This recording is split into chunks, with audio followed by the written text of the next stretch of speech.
Cuando en la actualidad miramos al gobierno nazi, nos podemos preguntar cómo era posible que tantas personas apoyaran a Adolfo Hitler cuando hoy día es considerado como un dictador sanguinario. Y en buena medida esto fue gracias a Joseph Goebbels, el ministro de propaganda. Él sabía muy bien cómo manejar las mentes de su país con manipulación de noticias, idealización de libros y películas de propaganda. Goebbels fue responsable con sus propias manos de persuadir a poblaciones enteras y de destruir a personas que eran atrapadas dentro de su red de mentiras. Este día en Biographics vamos a aprender cómo una sola persona pudo convencer a millones de alemanes comunes de que se convirtieran en fieles nazis.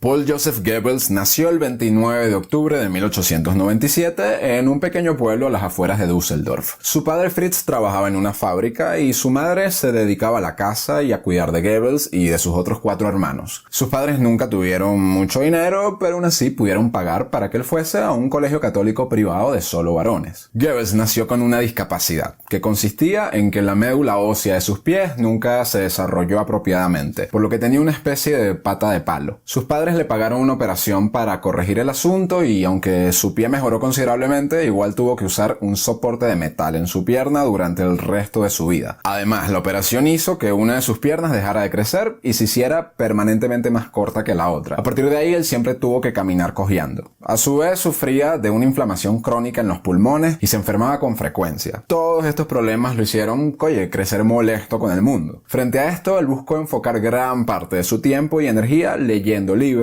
estudiando y consiguiendo buenas calificaciones. Su discapacidad le impidió de servir militarmente durante la Primera Guerra Mundial. Sin embargo, pudo ganar una beca académica y asistió a la Universidad de Heidelberg. Estudió por varios años hasta que obtuvo un PhD en filosofía en 1921. Para este momento, Goebbels empezó a desarrollar y escribir ideas personales sobre el mundo, sobre la historia. Ya rechazaba en gran medida las enseñanzas de la Iglesia Católica y poco a poco empezaba a verse a sí mismo como un importante filósofo y pensador. Pero desafortunadamente muy pocas personas le prestaban atención o estaban de acuerdo con lo que escribía. Su personalidad era bastante extrovertida y ruidosa. Por lo general buscaba llamar la atención. Ya para este periodo también empezó a desarrollar ideas negativas sobre el pueblo judío. Y muchas de estas opiniones ya superaban un nivel de controversia que hacía que sus artículos y libros fuesen rechazados para ser publicados. Aún así decidió crear su propia publicación para divulgar sus escritos, aunque en verdad le llegaban a muy pocos lectores. Sumado a sus problemas de salud, su carrera como escritor era un total fracaso. Hacía algo de dinero como tutor y vendía algunos artículos, pero más allá de eso no tenía casi nada de dinero para sostenerse. Todo esto antecede su incorporación en el partido nazi en 1924. En ese momento Alemania atravesaba una depresión financiera severa y los nazis se vendían como los que se iban a encargar de arreglar el país. Con los nazis, Goebbels finalmente encuentra un hogar y un grupo de personas que de hecho sí les interesaba leer su trabajo. Muy rápido se dieron cuenta de que él sería valiosísimo para crear propaganda pro-nazi y que era lo suficientemente hábil para convencer a nuevos miembros a que se unieran al partido. Su trabajo comunicacional sin duda ayudó mucho a que Adolf Hitler fuese electo al Congreso. Cuando asciende completamente al poder, Hitler designa a Goebbels como ministro de propaganda. Viniendo de estar desempleado, esto literalmente cambió su vida de la noche a la mañana. Súbitamente su vida tenía sentido, sin mencionar que admiraba profundamente a Adolfo Hitler como su mejor amigo y como una especie de salvador. Hitler le da a Goebbels la tarea de censurar cualquier medio que confrontara la moral y el ideario nazi. Asimismo, organiza la destrucción y quema de numerosos libros y materiales publicados. De los libros que Goebbels seleccionó para ser destruidos, algunos tenían sentido en función de sus objetivos, como las obras comunistas de Carlos Marx o materiales de tipo erótico. Sin embargo, algunos de los autores prohibidos parecían ser bastante aleatorios, como que no había alguna explicación lógica para que Goebbels quisiese borrarlos de la historia. Esto ha hecho que algunos crean que la destrucción de ciertos autores venía simplemente por problemas personales y celos de que eran escritores más exitosos que él. Desde el principio empezaron a ejercer todo el control posible sobre estas cosas, y sin duda que a Goebbels le encantaba.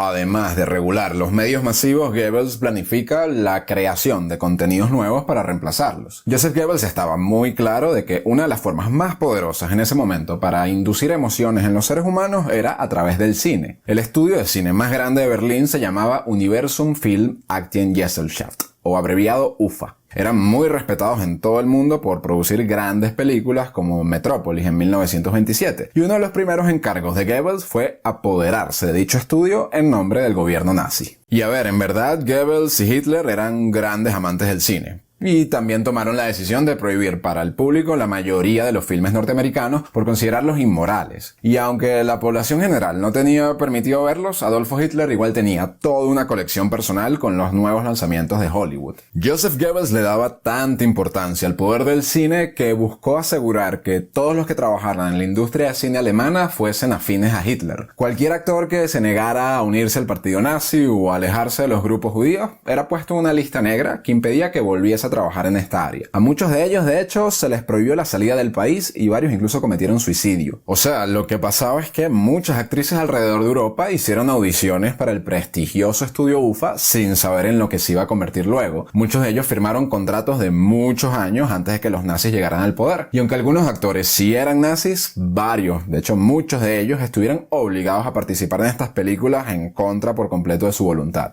Goebbels preparó la creación de versiones alemanas de algunas de las películas más famosas en América. Asimismo, produjo películas con el objetivo deliberado de promover políticas e ideas nazis dentro de la sociedad. Algunos de ellos eran propaganda explícita, como el filme llamado Hitler Youth Quakes, mientras que otras eran más sutiles, más sofisticadas, pero muy bien confeccionadas, con el fin de influenciar la opinión pública alemana en función de las necesidades del partido nazi. Un ejemplo de esto es la película I Accuse, de 1941, que fue orquestada para promover en la población simpatía con el programa Action T4. Este era un programa que promovía la eutanasia de discapacitados y de enfermos terminales. La trama de I Accuse es sobre un doctor que está en la cima de su carrera y se casa con una hermosa joven mujer, pero descubre que estaba diagnosticada con esclerosis múltiple. Para entonces la esclerosis múltiple no tenía ni cura ni tratamiento, es decir, la esposa estaba muriendo poco a poco de forma lenta y dolorosa. Ella le ruega que le ponga una inyección letal que acabe con su vida y que acabe con su miseria. Él lo piensa bastante y al final toma la decisión y la asiste con su suicidio. Buena parte de la película se enmarca en un juicio legal, donde intentan decidir si el hombre debería ser culpable de la muerte de su esposa o si más bien le estaba haciendo un favor al matarla. Y la verdad es que la película está muy bien escrita. Incluso hoy día, cualquiera que vea esta película fácilmente se va a cuestionar su propia opinión sobre este tema. Por eso se considera que es una de las películas de propaganda más efectivas de la época. El filme ayudó a mentalizar a las personas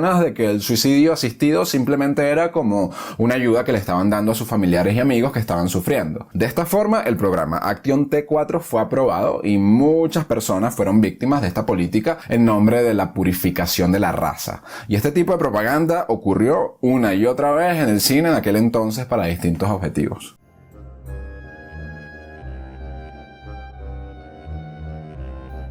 El partido nazi no solo transformó la carrera de Goebbels, sino que también lo ayudó a conseguir su primera relación seria de pareja. Después de graduarse de su colegio de solo varones, pues naturalmente él no estaba muy acostumbrado a interactuar con mujeres. Pero ahora, a los 34 años, se casó con una compañera nazi llamada Magda en 1931, y Hitler fue su padrino en la boda. Los medios los mostraban como el matrimonio perfecto alemán. Tuvieron varios hijos juntos y vivían en una tremenda casa en el bosque en las afueras de Berlín. Ahora, por un lado más oscuro, Joseph Goebbels se ganó también una reputación de ser un mujeriego y de abusar de las mujeres. Ahora que estaba rodeado de actrices hermosas, él buscó aprovecharse por completo de su posición. Un ejemplo de esto es el testimonio dado por una mujer llamada Annelies Ulich. Ella logra conseguir el papel protagónico en una de las películas hechas por el estudio UFA, y poco después Goebbels le pregunta si le gustaría dar una vuelta para hablar sobre la película. Pero cuando salen, Goebbels lo que hace es llevarla directamente a la casa donde vivía. Se sientan, le ofrece un trago y sin esperar empieza a manosearla a la fuerza.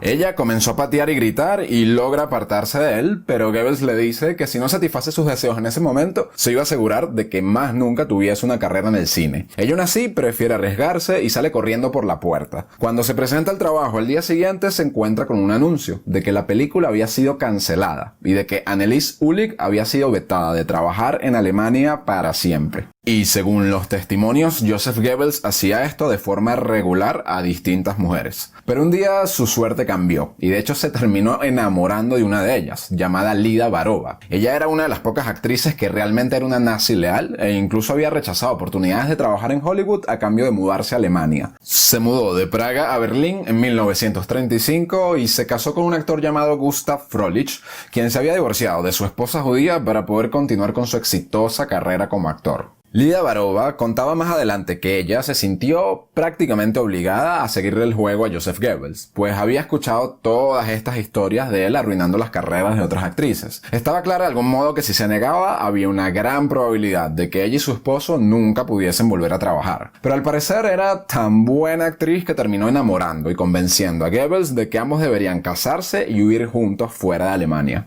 Goebbels le confesó a su esposa Magda de su amorío y le mencionó que quería un divorcio. Magda fue directo a Adolfo Hitler para decirle que Lida Varova estaba seduciéndolo y tratando de destruir su matrimonio. Goebbels le rogó a Hitler permiso para divorciarse. Además quería mudarse a Japón y renunciar a su posición de poder. Estaba dispuesto a dejarlo todo con tal de irse con Lida. Pero incluso siendo uno de los nazis más poderosos del Tercer Reich, Joseph Goebbels aún era un prisionero de la voluntad de Hitler. Y el Führer se negó rotundamente. No le permitió a Goebbels que renunciara porque obviamente él era muy valioso para la causa nazi. Ambos tuvieron una discusión a gritos que fue escuchada por decenas de personas. Hitler le pidió que le diera una segunda oportunidad a su relación con Magda. Le planteó que vivieran juntos por 3 meses más para tratar de reparar la relación y que si no lograban arreglar su matrimonio en estos 3 meses, pues él les iba a dar permiso para que se divorciaran. Pero en verdad todo esto era una trampa. O sea, simultáneamente Hitler le ordenó a Lida Varova que se fuese de Alemania en menos de 24 horas, dándole un boleto a Praga de solo ida.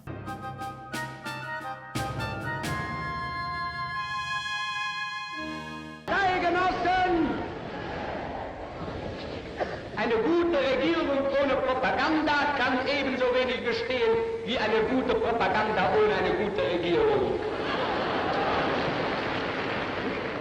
Beide müssen sich einander ergänzen. Und wenn die jüdischen Zeitungen heute glauben, auf versteckte Drohungen die nationalsozialistische Bewegung einschüchtern zu können, wenn sie heute glauben, unsere Notverordnungen umgehen zu dürfen, sie sollen sich hüten. Einmal wird unsere Geduld zu Ende sein und dann wird den Juden das freche Lügenmaul gestopft werden. Y bueno, después de este incidente, Joseph Goebbels dejó de ser uno de los hombres favoritos de Hitler. Ahora su esposa lo odiaba y su amante se había ido. Ya no lo invitaban a cenar en la casa de Hitler y ya ni siquiera hablaban casi. Los otros altos rangos nazi creían que Goebbels se había vuelto débil y que estaba volviéndose loco, hasta el punto que empezaron a cuestionar su lealtad. Ya no era visto como el hombre poderoso que alguna vez había sido. Goebbels estaba desesperado por reganar la confianza de Hitler. Sumado a todo el contexto del país, esto lo impulsó a que en 1939 promoviera un disturbio a su favor. Lo orquestó manipulando una noticia en los diarios que reflejaba cómo un alemán había sido asesinado por un judío en París. Junto a esto dio discursos públicos en las calles sobre cómo los judíos estaban tratando de destruir la sociedad. Y posterior a esto dirigió una masa de alemanes indignados a que quemaran una sinagoga. Ese mismo año viajó a Polonia con un equipo de cine documental para mostrar cómo era la vida dentro de un gueto judío. Las personas en el gueto claramente tenían caras demacradas, usaban ropa sucia y rota y por lo general lucían desasiados y enfermos. Goebbels usó estas imágenes como una herramienta para compararlos con animales, alegando que este era el estilo en el cual ellos decidían vivir por su cuenta. Él aclamaba que no merecían ser tratados como humanos y que debían ser desplazados. Este documental recibió el nombre de El Judío Eterno y fue estrenado en 1940. En esta película él decía que el pueblo judío era criminal y que si los nazis llegaban a perder la guerra, ellos iban a apoderarse del mundo y forzar a los alemanes a vivir en la miseria. Él aseveraba: la humanidad se hundirá en oscuridad eterna. Caerá en un estado primitivo y deplorable si los judíos llegan a ganar esta guerra. Son la encarnación de esa fuerza destructiva que en estos terribles años han guiado a nuestros enemigos en una lucha contra todo lo que vemos como noble, hermoso y que vale la pena conservar. Solo por esa razón los judíos nos odian. Ellos desprecian nuestra cultura y educación, la que perciben como una amenaza a su visión nómada del mundo. A ellos les aterran nuestras condiciones económicas y sociales, pues no dejan lugar para sus hábitos parásitos. En un momento en que se avecinaba la guerra, este documental mental tuvo un rol propagandístico fundamental y contribuyó a justificar los campos de concentración dentro de la población alemana. Después de visitar Auschwitz en persona, Joseph Goebbels escribió que la muerte y la tortura de los prisioneros era tan cruda que él prefería ni escribir los detalles en su diario privado. Él redactó simplemente: puede que sea barbárico, pero ellos verdaderamente se lo merecen. Todos estos esfuerzos de psicología de masas contra los judíos en medio de la guerra tuvieron su recompensa y Adolf Hitler comenzó a confiar de nuevo en Joseph Goebbels. El odio mutuo y la amenaza que enfrentaban era suficiente para reconstruir su amistad, aunque luego esto iba a costar la vida de millones de personas. En este punto, Hitler empezó a confiarle a Goebbels más decisiones del gobierno e incluso acumuló más poder del que antes había tenido. Hitler estaba reduciendo sus apariciones públicas y a cambio le permitía a Goebbels que hablara en su nombre, hasta el punto que le cedió la autoridad de declarar formalmente la guerra. En 1941, Joseph Goebbels anuncia en la radio que Alemania iría a la guerra contra la Unión Soviética. Y con los soviéticos Goebbels hizo exactamente lo mismo que hizo cuando grabó El judío eterno en Polonia. Trajo otro equipo documental para mostrar a prisioneros soviéticos viviendo en el barro y luciendo famélicos y medio muertos. También alegó que esta era la forma en la que los rusos normalmente vivían y que el partido bolchevique estaba controlado por judíos que querían apoderarse del mundo. De esta forma agitó aún más los ánimos del público alemán en su guerra contra Rusia. Frente a una multitud de miles de personas en un estadio en Berlín, Goebbels declaró que era necesaria una guerra total, y a cambio recibió un estruendoso aplauso del público. Pero como tal vez ya sepas, el enfrentamiento entre Alemania y Rusia fue el principal factor que debilitó muchísimo a los nazis. Los alemanes no podían soportar el duro invierno y al mismo tiempo los Estados Unidos se unieron a las fuerzas aliadas contra Alemania. A su vez Italia cambió de bando a los aliados y así su base de poder en la Segunda Guerra Mundial se estaba derrumbando de un día para otro como fichas de dominó.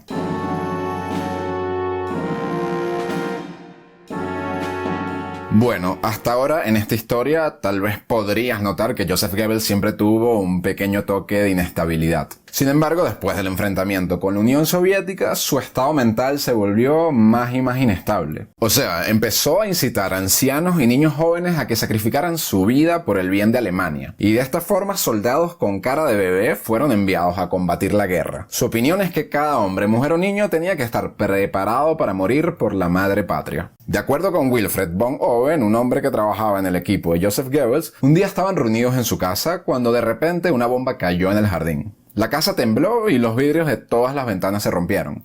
Mientras todos en el equipo buscaban cubrirse para protegerse, Joseph Goebbels ni siquiera titubeó. Simplemente apartó el vidrio roto de sus notas y continuó leyendo lo que tenía escrito como si nada hubiese pasado. Más allá de que en verdad tal vez el pánico lo derrumbaba por dentro, de algún modo él lograba conservar toda la compostura en su exterior. Cuando se acercaba el final, Hitler le dijo a Goebbels que él estaba claro de que iban a perder la guerra. Él se preparaba para irse a su búnker con planes de suicidarse. Designó a Goebbels como el nuevo canciller de Alemania y le pidió que él se quedase y dirigiera el gobierno una vez que los aliados hubiesen invadido. Pero Goebbels era completamente devoto. Él se negaba a seguir viviendo sin Hitler. Le dijo a su esposa e hijos que se bañaran, que se pusieran su mejor ropa de domingo y que fueran al búnker del Führer. Y así el 30 de abril Hitler se suicida, dejando a Goebbels como el nuevo canciller. Pero él no iba a estar en esta posición por mucho tiempo, de hecho casi nada. Al día siguiente, Goebbels y Magda envenenaron a sus 6 hijos